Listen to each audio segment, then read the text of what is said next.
Hey there, my tribe, my XRP army, everybody out there in YouTube land. Hope you're all doing really well. What do we got for you today? Well, let's take a look, another second gander at Economic Ninja, Travis Bahama, and his hyping of certain coins that he did outside of his paywall. And that's my biggest gripe about it, is that he knew what he was doing. Really did. And I bring this up again because OG John AG, in response to Economic Ninja saying some negative things about him, I guess, put out a series of videos, 4 videos, about Economic Ninja. And he brought receipts, right? He didn't speculate. He threw down paperwork.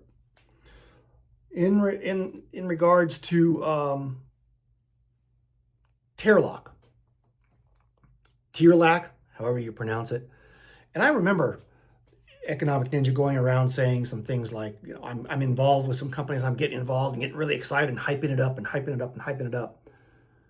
And come to find out, he had vested interest in these companies, in that he was holding stock, and he was paid to do promotional videos for Terlock, however you pronounce it.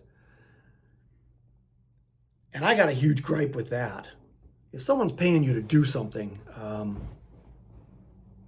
you should be upfront about that.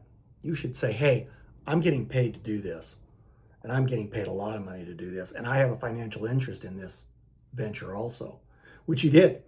Looks like he owned, what, 240,000 shares, valued I think 90 cents at the time, and it was up around 240 or so, and then I guess it fell down. I don't know. I never really looked at it myself. I didn't invest in it. I didn't know what was going on with that one, so I missed out on that one. But that was you know, that was real good investigative stuff there, John AG.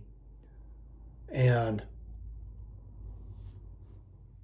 what happens when you know these things, you conceal them, and then you hype it? People trust you and they invest in it, and then they lose their money. So there's one thing.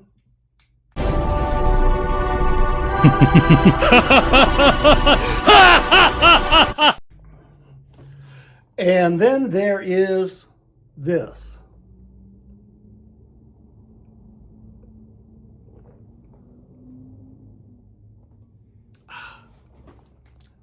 My wife had those made for me. Is that awesome or what? My little Post-it note, handwritten one, was getting kind of ragged. It was getting wet all the time and getting wrinkly. And so my lovely wife, thank you so much, my love, got me those. So then there's Jasmy Coin. And I remember the hype around Jasmy Coin. And I did buy a place marker. And then it went down, I think, 70, 80%. And again, this was information that he should have held behind his paywall and not brought out to the general public. There is only one reason to tell the public at large. Maybe 2 reasons. Number 1, to get them behind your paywall. Wait, that would be number 2. Number 1 is to provide short-term exit liquidity for you and your people behind your paywall. That's my biggest gripe with all of that. That's number 2.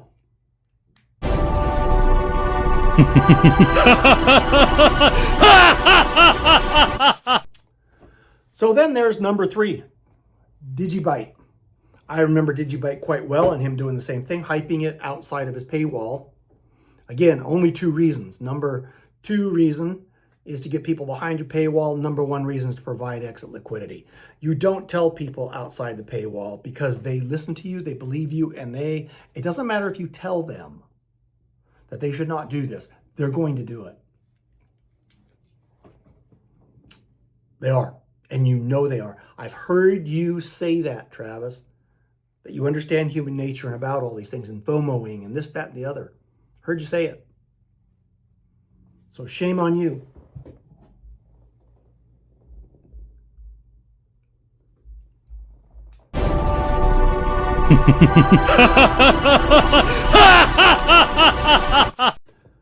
And then there is reactive.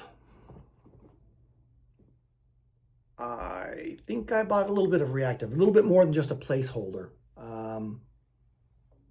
But again, keep that stuff behind your paywall. You only got 2 reasons to do it. Number 2, get people behind your paywall. And number 1, provide exit liquidity.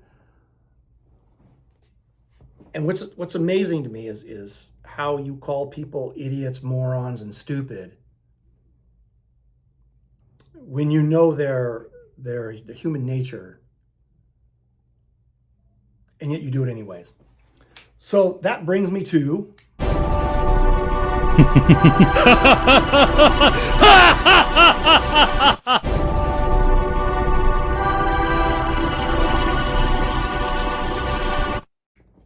XCM. And you hyped XCN for quite a while, and I bought a lot of that. I did. I bought a lot of XCN. Now, I'll make this disclaimer right now. No one made me buy it. No one. I did that on my own. Only me. No one else made me buy XCN or anything else. XCN was at a point in time when I still believed in you and that you weren't trying to provide exit liquidity. The others were placeholders because I wanted to see what would happen. And if I put my own entry point, it was easier than writing it down somewhere and trying to remember where it was. So I'm convinced of what I see you doing and that there's no other logical solution to it.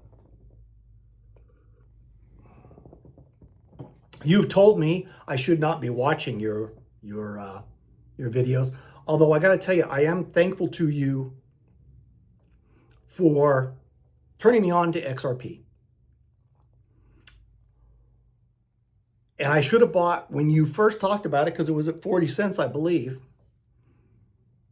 But I'm glad to be on the train, and I'm not going to sell my XRP. That's not my strategy with it. It's in a cookie jar, and it gets put on the back of the shelf, and it waits there. Same as my silver. And I'm glad I didn't sell my silver when you told everybody to, well, you didn't tell everybody to sell. I remember you calling people idiots, morons, and stupid for not selling their silver at $35. But I've had silver. I've been buying silver since it was under $4. So I've never sold any silver, and I don't think I will for a long time. Although that time may be getting closer and closer due to $30-40 trillion worth of debt in the U.S. So there's that one.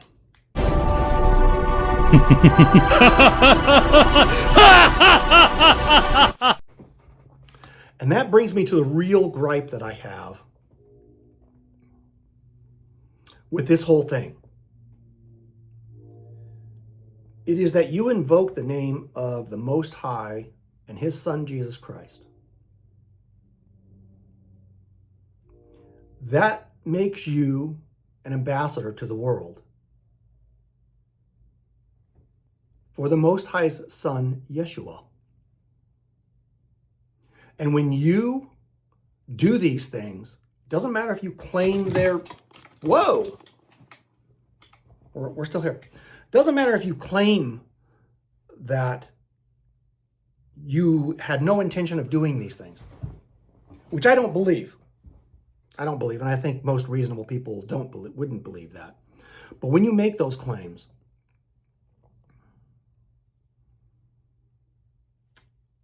and you address the world in His name, and you, while at the same time doing these other things, And people listen to you and they lose their hard-earned money and they lose trust in you and they lose belief in you. That transposes onto how they view the Most High and his Son, Yeshua. You can dispute that all you want, but that is human nature. And so you need to wake up to the understanding that you are an ambassador of the Most High, especially when you claim these things. And that's my real grief. No, I don't think it's a good thing that people lose money. I don't think it's good that people get turned off towards XRP because you say you will never sell your XRP, but then you turn around and you sell half of it and you do this and the other. And you have a right to change your strategies, but you should tell people beforehand, long beforehand, that your strategies are changing. And you should never bring anything out beyond your paywall when you're talking about talking up anything. That's my 2 cents worth. You can disagree with me, but I'll tell you this. You and I will stand before God one day, and what I have told you just now is the truth. You are an ambassador to the world when you invoke the name of the Most High. And you cannot get away from that. I heard you say that you were getting away from yourself, your ego was getting away from you, and you humbled yourself and you apologized for calling people stupid and morons and idiots. How do you think that makes them feel towards the Most High when you call a person an idiot for following what they believe is your advice? Do you think that makes people more likely to follow Jesus Christ or to not follow Jesus Christ?